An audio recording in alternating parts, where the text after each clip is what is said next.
प्रिय विद्यार्थी मित्रांनो, मी दीपाली कुलकर्णी देशमुख माझ्या विंग्स ऑफ फिजिक्स या चॅनलमध्ये आपलं सगळ्यांचं मनपूर्वक स्वागत करते। आपली single question series for CET exam he series सुरू आहे। याच्यामध्ये आपण साधारणतः 1 किंवा 2 प्रश्न रोज बघतो आणि 5 ते 6 मिनिटात आपण तो कंप्लीट करतो। तर जे प्रश्न आपण 1 मिनिटात बघू शकत नाही तर असे प्रश्न आपण त्याच्यात बघतो आणि आपला चॅप्टर सुरू आहे इलेक्ट्रोस्टॅटिक्स। आजचा प्रश्न क्रमांक आहे 17 आणि आज आपण 2 प्रश्न बघणार आहे।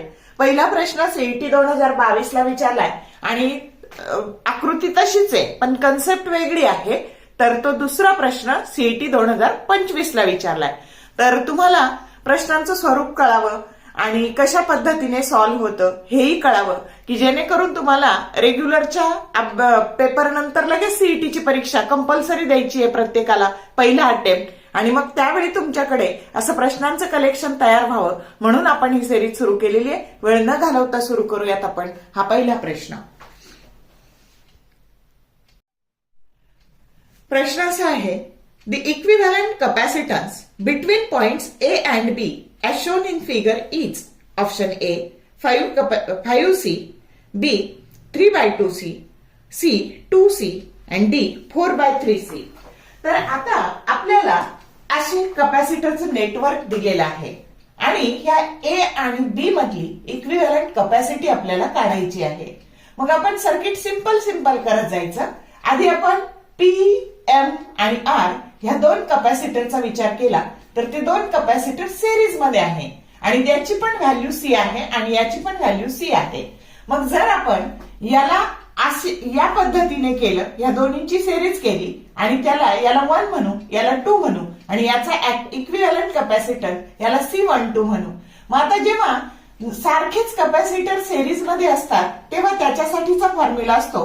आता C12 चा फॉर्म्युला येईल बघा तुमचा C12 that is equal to, आता कॅपॅसिटीची व्हॅल्यू C आणि दिलेला नंबर C/n। आता किती आहेत कॅपॅसिटर 1 आणि 2 आणि म्हणून C/2 म्हणजे ही कॅपॅसिटी झाली C12 ची किंमत झाली C/2। आता सेम तसंच ह्या दोन्हींमध्ये हे 2 कॅपॅसिटर हे पण कसे आहेत सिरीज मध्येच आहे, त्याचा इक्विव्हॅलंट कॅपॅसिटन्स त्याला पण म्हणू आपण C। आता याला आपण नाव देऊ, हे 1 2 याला 3 म्हणू आणि याला 4 आणि 5 म्हणू। तर आता C4 तर ती पण सेमच कॅपॅसिटी आहे C आणि नंबर पण 2 आहे म्हणजे C/2।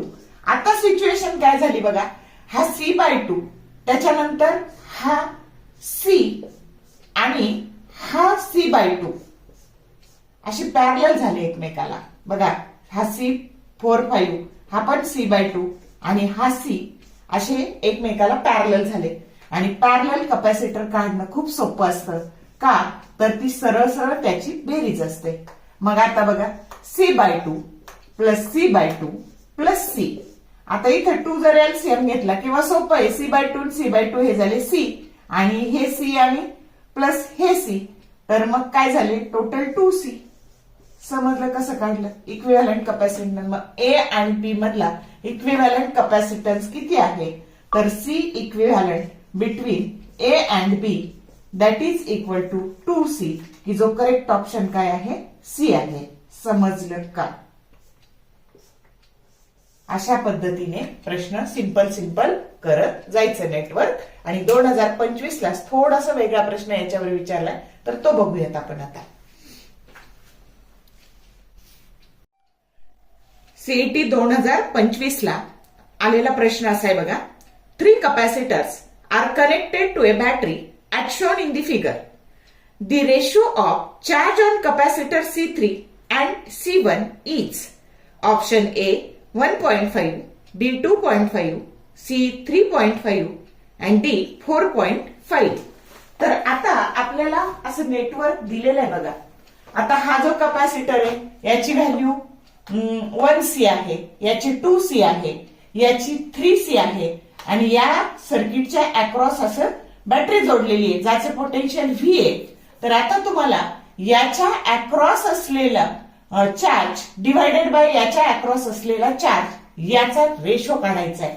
मग आधी आपण ह्या दोन्हींचा इक्विव्हॅलंट कॅपॅसिटर काढून घेऊ। मग आता बघा, जेव्हा आपण इक्विव्हॅलंट कपॅसिटर काढतो आणि हे दोन जेव्हा सिरीज मध्ये असतात त्याला आपण C12 असं म्हणू. आणि हे C12 कसं काढायचं, तर हे C12 काढताना आधी व्हॅल्यू जर वेगवेगळ्या असतील तर त्या दोन्हीचा न्यूमरेटरला गुणाकार 1C into 2C divided by डिनॉमिनेटरला त्या दोन्हींची बेरीज. मग आता बघा, C12 that is equal to 2C square divided by 3C. एक C कॅन्सल झालं आणि इथे शिल्लक राहिलं 2/3C. म्हणजे आता सर्किट असं झालं, इथं हा एकच चार्ज इथं असं तसंच जाणार आहे. तर आता हा इक्विव्हॅलंट कपॅसिटर झाला 2/3C आणि इथे झाला 3C. आणि आता इथे जी बॅटरी आहे ही अशी 20 व्होल्टची बॅटरी आहे. इथे आता इथे येणारा चार्ज, इकडे जाणारा चार्ज याला म्हणू Q1, इकडे जाणारा चार्ज याला म्हणू Q2 आणि तुम्हाला Q2/Q1 याचा रेशो विचारलाय. प्रॉब्लेम समजला? आता फॉर्म्युला असा असतो, capacity that is equal to charge upon potential. आणि म्हणून चार्ज बरोबर Q बरोबर कपॅसिटी इंटू पोटेन्शियल. मग आधी आपण Q2/Q1 काढायचंय ना, म्हणून आधी Q2 काढून घेऊ. Q2 किती कपॅसिटी आहे, तर 3C कपॅसिटी आहे आणि पोटेन्शियल मात्र Vच आहे. याला म्हणू इक्वेशन नंबर 1. आता याच्या अक्रॉस असलेला चार्ज याला Q1 म्हणू.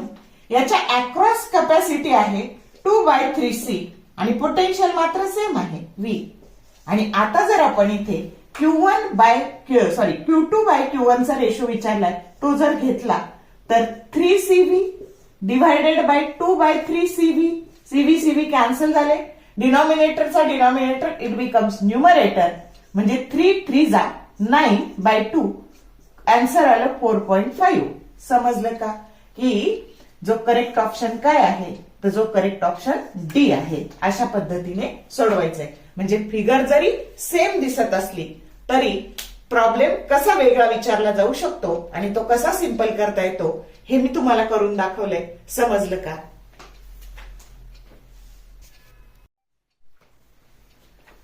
तर आजच्या व्हिडिओमध्ये आपण आधी इक्विव्हॅलंट कपॅसिटी काढायला शिकलो आणि तशाच प्रकारच्या सर्किटच्या अक्रॉस जर तुम्हाला बॅटरी लावली व्ही पोटेन्शियल डिफरन्सची, तर त्याच्या चार्जचा रेशो कशाचा कशाशी विचारला हे नीट बघायचं आणि त्याची व्हॅल्यू काढायची. अशा 2 गोष्टी आज शिकवल्या. व्हिडिओ जर आवडला असेल लाईक करा, शेअर करा, कमेंट करा. All the best for your study and thank you for watching this whole video.